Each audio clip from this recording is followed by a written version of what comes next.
നാളുകൾക്ക് ശേഷമാണ് ഒരു പുതിയ വീഡിയോയുമായിട്ട് വന്നത്. അപ്പോൾ ഈ വീഡിയോ കാണാം. കഴിഞ്ഞ വീഡിയോകളിലെല്ലാം നമ്മൾ കണ്ടു ഇടുക്കിയിലെ മനോഹരങ്ങളായ ഗ്രാമങ്ങളിലൂടെയുള്ള യാത്രകൾ. ഇടുക്കിയിൽ നിന്നുള്ള യാത്ര തുടരുകയാണ്. ഇന്ന് എന്നോട് കൂടെയുള്ളത് മിസ്റ്റർ സലീഷും മിസ്റ്റർ സലീമുമാണ്. ഞങ്ങൾ ഇന്ന് പോകുന്നത് വേറൊരു വഴിക്കാണ്. ഇടുക്കിയിൽ നിന്ന് തുടങ്ങിയ യാത്ര വണ്ണപ്പുറം വഴി എറണാകുളം ജില്ലയിലെ പോത്താനിക്കാടിലേക്കാണ്. ഇപ്പോൾ ഞങ്ങൾ യാത്ര ചെയ്തുകൊണ്ടിരിക്കുന്നത് പോത്താനിക്കാടിനടുത്തുള്ള കടവൂർ എന്ന ഒരു ഗ്രാമത്തിലൂടെയാണ്. ഈ ഗ്രാമത്തിൻ്റെ ഭംഗിയെല്ലാം കണ്ടുകൊണ്ടാണ് ഞങ്ങൾ ഇപ്പോൾ യാത്ര ചെയ്തുകൊണ്ടിരിക്കുന്നത്. നെൽകൃഷി ചെയ്തിരിക്കുന്ന മനോഹരങ്ങളായ പാടശേഖരങ്ങളും അങ്ങ് ദൂരെ തെങ്ങും തൂപ്പുകളും ഒക്കെ നമുക്ക് കാണാം. ഈ വഴിയിലൂടെ യാത്ര ചെയ്യുമ്പോൾ നമുക്ക് ഇപ്പോഴും കൃഷി ചെയ്യുന്ന ധാരാളം കർഷകരുള്ള ഒരു സ്ഥലം കൂടിയാണ് ഇത്. ഈ ഗ്രാമത്തിലെ മൺപാതയിലൂടെയാണ് ഞങ്ങൾ യാത്ര ചെയ്തുകൊണ്ടിരിക്കുന്നത്.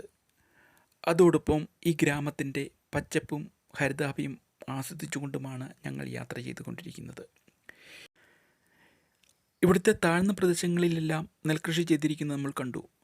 അതേസമയം ഇവിടങ്ങളിൽ നമുക്ക് കാണാം വളരെ അധികം സ്ഥലത്താണ് റബ്ബർ കൃഷി ചെയ്തിരിക്കുന്നത്. ഇവിടെ വരുമ്പോൾ നമുക്ക് കാണാം റബ്ബർ റീപ്ലാന്റ് ചെയ്ത് ഇരിക്കുന്നതോടൊപ്പം തന്നെ വളരെ അധികം സ്ഥലത്ത് പൈനാപ്പിൾ കൃഷിയും ചെയ്തിരിക്കുന്നത്. അങ്ങനെ ഈ മൺപാതയിലൂടെ യാത്ര ചെയ്ത് വളരെ അധികം സ്ഥലത്ത് നെൽകൃഷി ചെയ്തിരിക്കുന്ന സ്ഥലത്ത് വീണ്ടും എത്തിച്ചേർന്നു. വളരെ മനോഹരമായൊരു കാഴ്ചയാണ് ഇത്. ഇടുക്കിയിലെ ഗ്രാമത്തിലൂടെ യാത്ര ചെയ്തപ്പോൾ വ്യത്യസ്തങ്ങളായ സുഗന്ധവ്യഞ്ജനങ്ങൾ കൃഷി ചെയ്തിരിക്കുന്നതും തേയിലയും ഒക്കെ നമ്മൾ കണ്ടു. ഇവിടെ വന്നപ്പോൾ തികച്ചും വ്യത്യസ്തമായ കൃഷിയാണ് ചെയ്തിരിക്കുന്നത്. ഈ കാര്യങ്ങളെല്ലാം ഓർത്തുകൊണ്ട് ഞങ്ങൾ കുറേ നേരം ഇവിടെ ചിലവഴിച്ചു. അതെല്ലാം കഴിഞ്ഞ് വണ്ടിയിൽ കയറിയപ്പോഴാണ് ഒരു കാര്യം ഞങ്ങൾക്ക് മനസ്സിലായത്. ഞങ്ങൾ വന്ന വഴി ഇവിടെ വരെ ഉണ്ടായിരുന്നുള്ളൂ. ഒടുവിൽ ഞങ്ങൾ വണ്ടി തിരിച്ച് വന്ന വഴി തന്നെ തിരിക്കുകയാണ്. ജനസാന്ദ്രത വളരെ കുറഞ്ഞ ഒരു കാർഷിക മേഖല കൂടിയാണ് ഇത്. അതുകൊണ്ടാണ് ധാരാളം വീടുകളൊന്നും ഇവിടെ കാണാൻ സാധിക്കാത്തത്. ഒരു കാർഷിക മേഖലയായതുകൊണ്ടായിരിക്കാം ഒരുപക്ഷെ ഈ റോഡൊന്നും ടാർ ചെയ്യാത്തതെന്ന് കരുതുന്നു.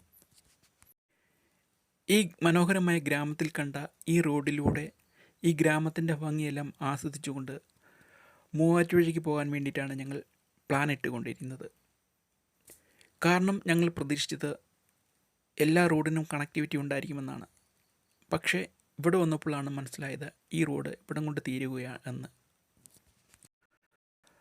അങ്ങനെ പോത്താനിക്കാട് ടൗണും കഴിഞ്ഞ് ഞങ്ങൾ യാത്ര തുടരുകയാണ് മൂവാറ്റുപുഴയ്ക്ക്. പോത്താനിക്കാട് ടൗണിൻ്റെ വീഡിയോ എടുത്തില്ല. പോത്താനിക്കാടിനെ കുറിച്ച് പറയുകയാണെങ്കിൽ എറണാകുളം ജില്ലയിലെ പോത്താനിക്കാട് ഗ്രാമപഞ്ചായത്തിൽ ഉൾപ്പെട്ട ഒരു ഗ്രാമമാണ് പോത്താനിക്കാട്. ഇവിടെ നിന്ന് മൂവാറ്റുപുഴയ്ക്ക് 12-ൽ പരം കിലോമീറ്റർ ദൂരമാണുള്ളത്. റബ്ബർ കൃഷിയുടെ പ്രധാന കേന്ദ്രങ്ങൾ കൂടിയാണ് ഇപ്പോൾ ഞങ്ങൾ യാത്ര ചെയ്തുകൊണ്ടിരിക്കുന്നത്. അങ്ങനെ ഞങ്ങൾ മൂവാറ്റുപുഴ ടൗണിലേക്ക് എത്തിച്ചേർന്നുകൊണ്ടിരിക്കുകയാണ്.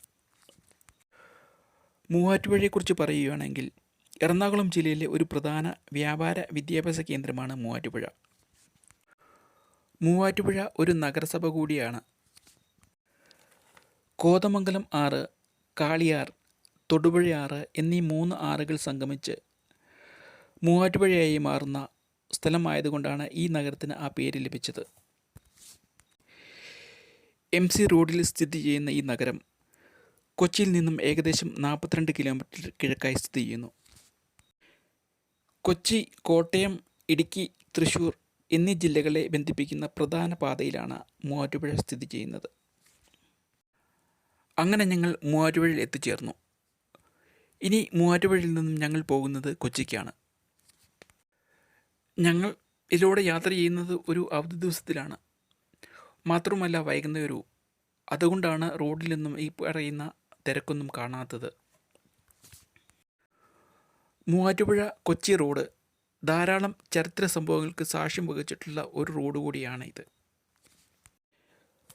മൂവാറ്റുപുഴ കൊച്ചി റോഡിലെ മറ്റ് പ്രധാനപ്പെട്ട സ്ഥലങ്ങളാണ് വാളകവും കോലഞ്ചേരിയും കടമറ്റവും തൃപ്പൂണിത്തറയും പൂണിത്തറയും മരടും എന്ന് തുടങ്ങിയ നിരവധി സ്ഥലങ്ങളൊക്കെയുള്ള റോഡാണ് ഇത്.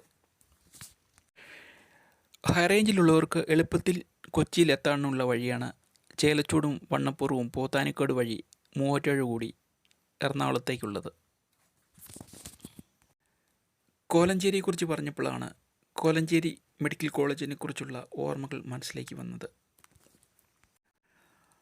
അതുപോലെ തന്നെ കടമറ്റം പള്ളിയും കടമറ്റത്ത് കത്തനാരും. നമ്മൾ ധാരാളം വായിക്കുകയും കേൾക്കുകയും ചെയ്തിട്ടുള്ള കടമറ്റം എന്ന സ്ഥലം മൂവാറ്റുപുഴ എറണാകുളം റൂട്ടിലാണ് ഉള്ളത്. ഒരു നഗരത്തിൻ്റെ ഭാഗമായിട്ടുള്ള പ്രദേശത്ത് കൂടി യാത്ര ചെയ്യുമ്പോൾ നമുക്ക് കാണാം ഇവിടെ നെൽകൃഷി ചെയ്തിരിക്കുന്ന സ്ഥലങ്ങളൊക്കെ. ഒരു നഗരം ആയിട്ട് കൂടി കൃഷിയോട് താല്പര്യമുള്ള ധാരാളം കർഷകരുള്ള സ്ഥലം കൂടിയാണ് ഇത്. വലിയൊരു റോഡിലൂടെയാണ് യാത്ര ചെയ്യുന്നതെങ്കിലും ഈ റൂട്ടിലെങ്ങും ഒരു ട്രാഫിക് ജാമും നമുക്ക് കാണാൻ സാധിക്കുകയില്ല. വലിയൊരു റോഡിലൂടെയാണ് യാത്ര ചെയ്യുന്നതെങ്കിലും സ്പീഡ് ലിമിറ്റൊക്കെ ഉള്ള ഒരു റോഡ് കൂടിയാണ് ഇത്. സ്പീഡ് ലിമിറ്റുള്ള റോഡുകളിൽ അപകടങ്ങൾ വളരെ കുറവായിരിക്കും. ചെറിയ ചെറിയ കടകളും കുറച്ച് വീടുകളുമുള്ള ശാന്തസുന്ദരമായ ഒരു പ്രദേശത്ത് കൂടിയാണ് ഇപ്പോൾ യാത്ര ചെയ്തുകൊണ്ടിരിക്കുന്നത്.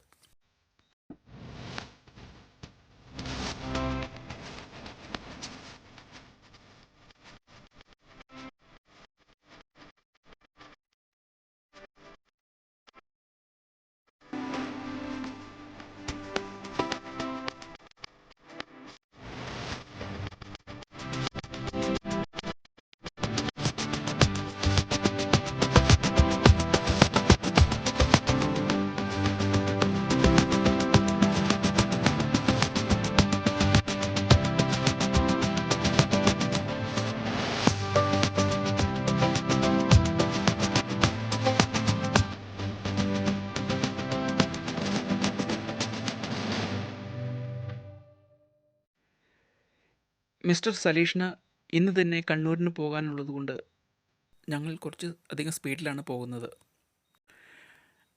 എല്ലാ ട്രാഫിക് നിയമങ്ങളും പാലിച്ചുകൊണ്ടാണ് ഞങ്ങൾ യാത്ര ചെയ്യുന്നത്. ഒടുവിൽ ഞങ്ങൾ നഗരത്തിൻ്റെ പ്രാന്തപ്രദേശങ്ങളിൽ എത്തിച്ചേർന്നു. ധാരാളം പച്ചപ്പൊക്കെയുള്ള നഗരത്തിൻ്റെ ഒരു പ്രാന്തപ്രദേശം കൂടിയാണ് ഇത്. ഹൈവേയിലൂടെ മുന്നോട്ട് പോകുമ്പോൾ നമുക്ക് കാണാം അങ്ങ് ദൂരെ ധാരാളം ഫ്ലാറ്റ് സമുച്ചയങ്ങൾ ഉയർന്നു നിൽക്കുന്നത്. നഗരത്തിൻ്റെ സമീപമായതോടുകൂടി റോഡിൽ തിരക്കായി തുടങ്ങി. അവിടെ നമുക്ക് കാണാം മെട്രോയുടെ പാലമാണ് പോകുന്നത്. അങ്ങനെ റോഡിൻ്റെ നടുവിലെ തൂണിൽ ഉയർന്നു നിൽക്കുന്ന മെട്രോ പാളങ്ങളൊക്കെ ഉള്ള നഗരത്തിൻ്റെ പ്രധാന ഏരിയയിലേക്ക് എത്തിച്ചേർന്നുകൊണ്ടിരിക്കുകയാണ്. അങ്ങനെ നഗരത്തിലെ തിരക്കിലേക്ക് ഞങ്ങളുടെ വാഹനം ചേർന്നുകൊണ്ടിരിക്കുകയാണ്.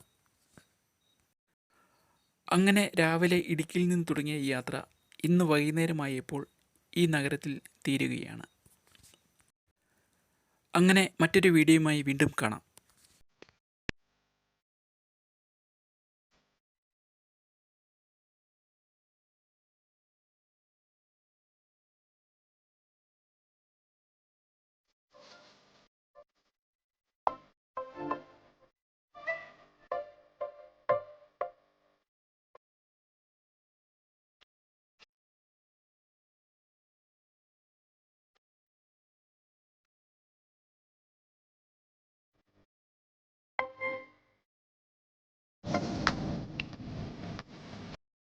അപ്പോൾ ചെറിയ വീഡിയോ എല്ലാവർക്കും ഇഷ്ടപ്പെട്ടെന്ന് വിശ്വസിക്കുന്നു. Thank you.